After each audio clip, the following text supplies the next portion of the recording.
So let's staying on to the sort of consumer with the story of how does it affect the enterprise. There was on a much bigger stage big news at Google, and I was a little bit skeptical about the impact on the enterprise, but you seem to think that there's relevance. So why don't you kind of tee that one up for us? Yeah, so one of the things that happened last week is Google had a pretty big reorg for the platforms and devices. So this affects things like Chromebooks, Android phones, basically anything running on Android. And they've changed the person in charge to basically a hardware guy, Rick Osterloh, who has been in charge of devices, services, hardware efforts.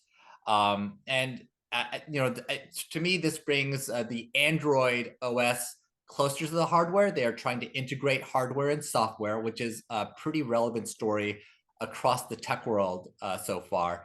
And this might end up meaning that Google or Alphabet will start taking a more broad-based approach to Android devices and be able to make more custom-made devices, bring the compute closer to the chip, or being able to embed some of the compute into the chip.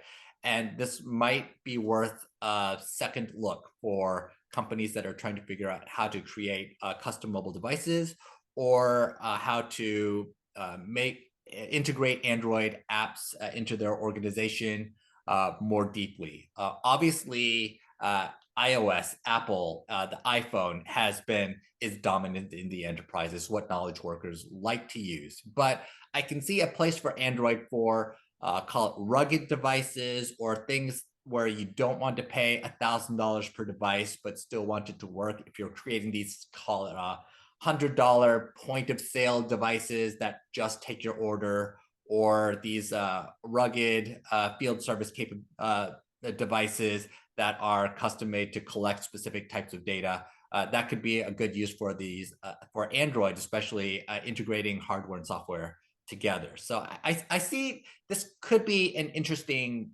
move, and it might lead to having to reconsider Android usage for your mobile team and some of the other devices and endpoint management that are happening in the enterprise. And there's no question that every enterprise has to deal with mobile devices, and so to that end, this is certainly at least potentially relevant. I'm a big believer in vertical integration. That's in fact why I am an Apple fan, because Mhm. their walled garden vertical integration approach just means everything works. I've always felt that's been one of the gaps. I do think this is not specific, but I do think this is signaling that they've sort of reached this point of maturity. The separation historically was very much driven by the fact that they needed partners to produce the phones, and there's enough momentum there now where I feel like, or I think it seems to me that they feel like that's not something they need to be as openly concerned about. They're not necessarily going to go and cannibalize their partners by doing this, and so the vertical integration I think is probably a benefit, and probably will then apply, or at least open the door for applications that are more enterprise specific because of it. Um, all of that said, to me, I looked at this news and sort of like was a signal that things are, another additional signal and data point that says things are spinning at Google right now. That it's the corporate playbook. When things are a mess, what do? You reorg. And I'm not sure that bringing everything under, and from what everything I know about this gentleman, he's a good operator and a smart guy, and all that is great. But bringing more things under one level of control rarely creates greater speed and momentum. It generally creates an extra layer now. So I mean, the vertical integration maybe outweighs that. I don't know, but we'll see where it plays out. To me, if I'm an enterprise leader and I happen to be standardized in Android, I'm probably watching this, but Mhm. that's probably about it for me. Yeah, and I think that this kind of avoids the big question for Google, which, as we alluded to before, is whether Google can launch products.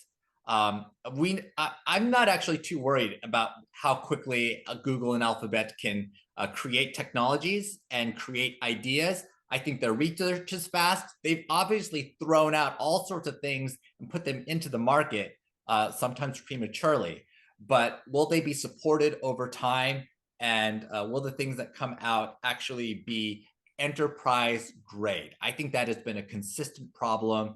Call it across Google Cloud, Alphabet, anything that is an enterprise product that comes out of Alphabet is always kind of in question whether it is going to actually survive or whether it's going to be retired in 3 to 5 years, and then you have to go back to your prior provider anyways. So, for me, that's the real question. Mobile is a big piece of the business for Alphabet, and hopefully, this means they take it more seriously.